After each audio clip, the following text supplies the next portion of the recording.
MP no Rádio, o Ministério Público do Paraná, sempre perto de você. As redes sociais muitas vezes tornam-se palco para muita gente destilar discursos de ódio. São comuns as notícias de pessoas ofendidas por comentários que vão desde piadas de gosto duvidoso até a insultos racistas, de celebridades a pessoas comuns, às vezes expostas por causa de fotos e ofendidas de forma gratuita por alguns internautas. E você, ouvinte, está em alguma rede social? Facebook, Instagram, Twitter? Gosta de fazer comentários? Às vezes até abusando um pouco da linguagem quando não concorda com a postagem? Ou você só acompanha os comentários dos outros? Pois nesta semana, no MP no Rádio, nós vamos falar sobre discurso de ódio e sobre os limites legais das manifestações na internet. Para conversar sobre o assunto, nós recebemos o promotor de justiça Bruno Figueiredo Cachoeira Dantas, do Ministério Público do Paraná. Doutor Bruno, nesses tempos em que as pessoas têm à disposição muitos meios para tornar públicas as suas opiniões, quais são os limites legais para a manifestação do pensamento? Tudo é liberado ou não? Tomás, precisa a gente estabelecer desde já que a nossa Constituição, a nossa lei maior, digamos assim, ela retrata uma transição constitucional, que é uma expressão utilizada inclusive por um colega nosso, professor Timóteo Aragão, aqui também no MP do Paraná, de uma transição constitucional de um período ditatorial, aonde passamos para um período de natureza democrática. Junto com esse período de natureza democrática, nós temos como um irmão, verdadeiramente, que é a liberdade de expressão. E o professor Timóteo, ele usa uma expressão que me chama muito a atenção quando ele vai falar sobre essa liberdade de expressão, aliada à Constituição Federal, que talvez seja a nossa Constituição mais comunicativa. Ela dá a força e as garantias necessárias para que nós podamos explanar o pensamento, porque a liberdade de expressão nada mais é do que a troca de experiências que faz um processo contínuo de aprendizagem dentro da sociedade. Sendo que, ao mesmo tempo que nós temos esse processo contínuo de aprendizagem, de uma Constituição mais comunicativa, que fomenta a liberdade de expressão, que, inclusive, ela extrapola os limites do artigo 5º, quando ela dá a liberdade de cátedra, ela valoriza a comunicação social. Essa Constituição, ela trata essa liberdade de expressão de maneira responsável. Ao mesmo tempo que fomenta, que faz com que a liberdade de expressão seja algo consentâneo e algo que faz parte da democracia, é necessário que seja vedado o anonimato, é necessário garantir o direito de resposta, é necessário garantir a isonomia e, muito mais importante, que é o que toca ao assunto que a gente veio conversar aqui hoje, é justamente importante vedar todo tipo de comportamento que lesiona, que escraviza, que inibe grupos vulneráveis. Então, essa liberdade de expressão, ao mesmo tempo que ela é fomentada, ela é protegida, ela tem que ser exercida de forma responsável para que ela não produza um efeito escravizante àqueles que já são vulneráveis nesse exercício social. Onde é que termina a opinião ou a piada e começa o crime? Quando nós falamos em discurso de ódio, comportamentos que geram ódio, nós temos que entender qual é o limite. E a pergunta é muito interessante, quando termina a piada e entra na seara criminal? Basicamente, em termos criminais, nós temos que a configuração que pode gerar essa conduta, um crime de racismo, ou os crimes contra a honra estabelecidos no Código Penal. Onde eu acho que o liame necessário para que nós entendamos qual é o limite da piada, do crime, por mais que seja uma zona cinzenta e difícil, é bom olhar os olhos para a nossa própria Constituição.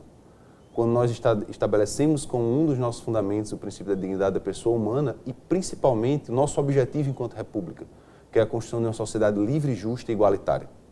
Todas as vezes que essa conduta, que inicialmente pode ser compreendida como uma piada, ela vem a ofender a dignidade da pessoa humana e principalmente convergir para que essa sociedade não seja livre, mais escrava, quando não seja justa, mais desigual e não seja solidária, muito pelo contrário, que seja egoísta, quando essa conduta ela ofende a dignidade e inibe esse objetivo traçado pela Constituição Federal, é quando termina o que é piada e aí começa realmente o que é crime.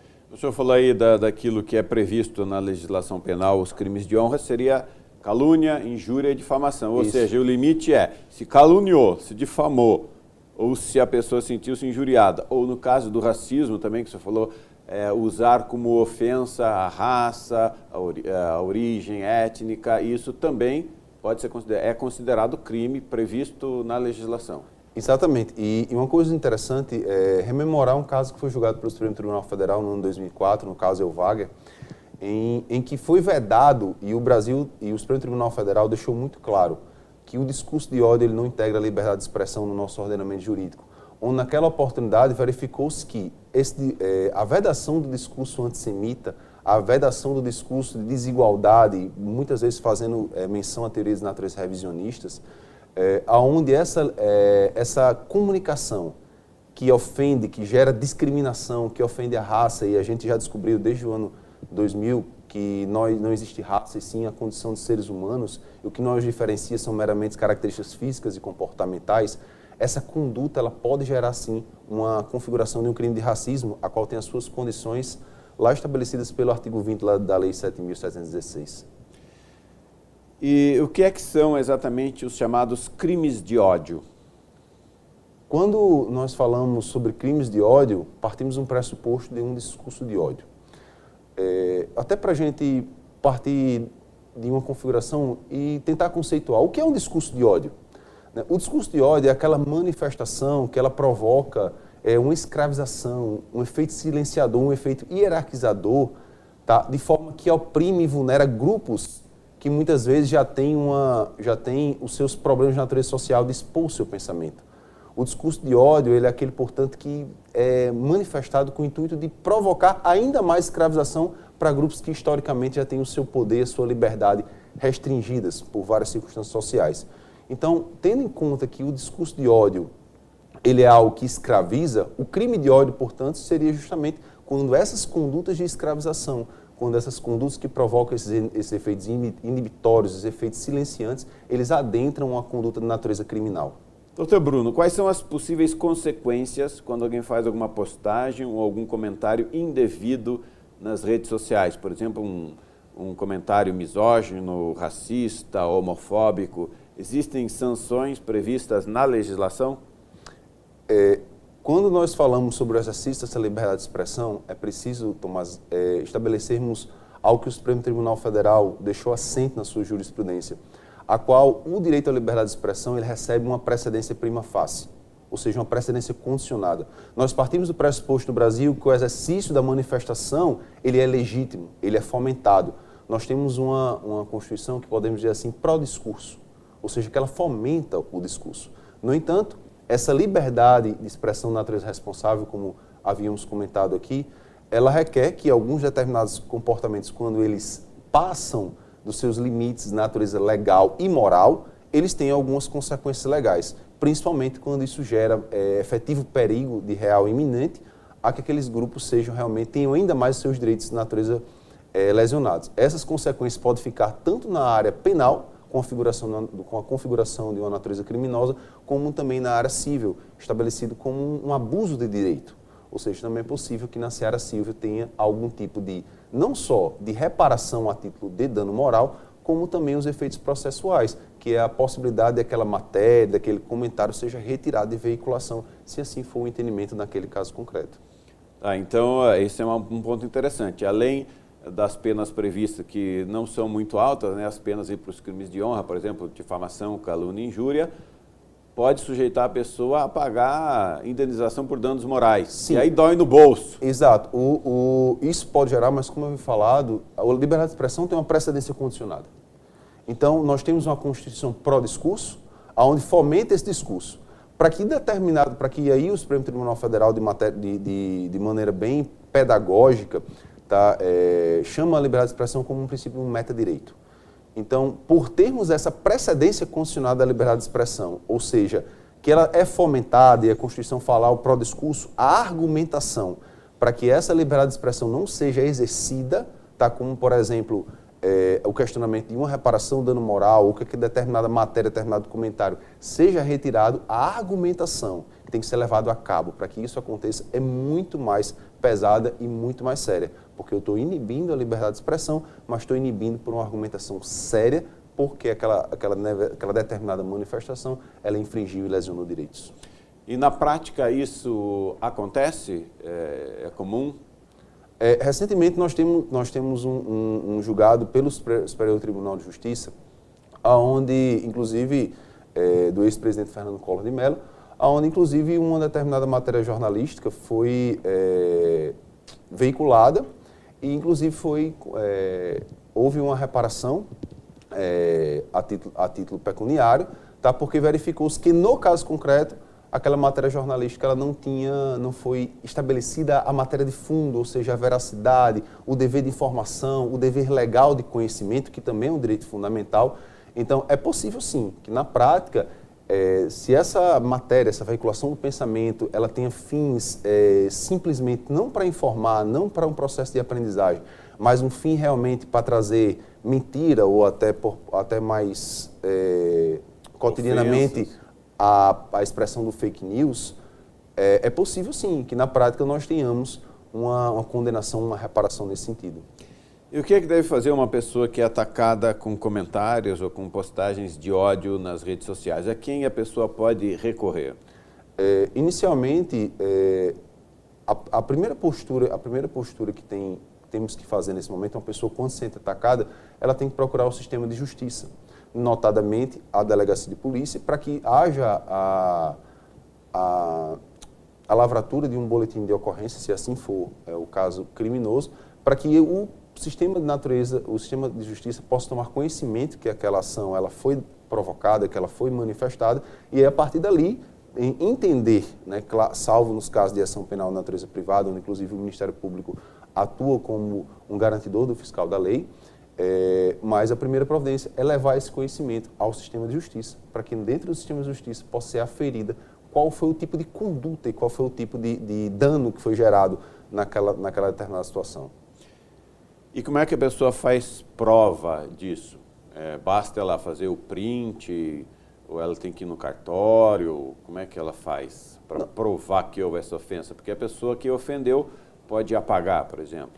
Na verdade, quando nós usamos, a partir do momento que nós usamos a rede social para manifestar o nosso pensamento, para manifestar a nossa indignação, a nossa opinião, seja o que for, né, é possível que a gente utilize aquela mesa a partir do momento que nós colocamos aquele argumento, aquela opinião numa esfera pública de discussão, numa arena de debates. Né, eu estou externando o meu pensamento para a arena pública. Então, se eu estou externando para a arena pública, é possível que a pessoa que se sente ofendida leve essa veiculação para o conhecimento do sistema de justiça, seja com print, seja com a foto, pode ser que seja veiculado num jornal, numa revista. Claro que hoje essas veiculações são muito mais feitas pela internet. Então, acaba que nós possamos orientar e dizer que a pessoa pode fazer uso dessa veiculação para ser levada ao sistema de justiça. Uma coisa interessante, eu vi recentemente uma notícia de uma pessoa que foi penalizada, teve que pagar a indenização por danos morais por ter feito bullying num grupo de WhatsApp. Então, isso vale também para os grupos de WhatsApp? Na verdade, quando nós vamos falar em termos dessa questão do dano, né, nós pensamos que essas circunstâncias que são veiculadas, como, por exemplo, nos próprios crimes contra a honra, existem circunstâncias que tornam, inclusive, o delito mais grave se o meio que a pessoa utilizou para veicular aquela ofensa, ela tem uma possibilidade de se tornar de maior amplitude, como uma veiculação na rede social. O que é muito interessante, Tomás, é que o grupo de WhatsApp ele passou a ser hoje uma questão social. A mesa do bar, a mesa da família, aquele momento de discussão, hoje ele se tornou o grupo do WhatsApp. Né? Até como uma pessoa que hoje é paranaense, mas nascido norte rio-grandense, faço uso do grupo do WhatsApp com meus amigos, inclusive para mantê-los perto de mim, a minha família. Mas o fato é que o grupo do WhatsApp se transformou numa esfera pública de discussão. Se a gente olhar no nascedouro do WhatsApp, salvo engano, salvo melhor juízo, os grupos continham 10 pessoas, 15 pessoas. Eu acho que a empresa responsável pelo WhatsApp hoje, salvo engano, ampliou isso para 50, 100 pessoas. Então, transformou numa arena pública de debate, transformou numa possibilidade de externar o pensamento. Então, ao meu ver e ao meu entendimento, a questão de ser um grupo de WhatsApp e a questão de ser, por exemplo, na própria internet, esse alcance é uma questão de dosimetria, vamos dizer assim, de verificação da potencialidade daquele dano. Mas a veiculação não impede que, se assim for o caso, de uma reparação na medida do grupo do WhatsApp. Você entender, tem uma lógica, né? A ofensa é ofensa, a calúnia, a difamação, ou a injúria, seja o que for, ou a injúria racial, existe em si. O meio pode ampliar mais ou menos, né? Exato. No grupo de WhatsApp vai ser um pouquinho mais restrito, mas já vai ser ampliado. Se for para a internet, para uma rede social, amplia mais ainda. Exatamente. Doutor Bruno, muito obrigado pela participação no programa de hoje. E você, ouvinte, também pode participar do MP no Rádio. Envie seus comentários e sugestões pelo e-mail mpnoradio@mppr.mp.br ou pelo telefone 41 3250 4469. Até o próximo programa. Você ouviu MP no Rádio, uma produção da Assessoria de Comunicação do Ministério Público do Paraná com o apoio da FEMPAR.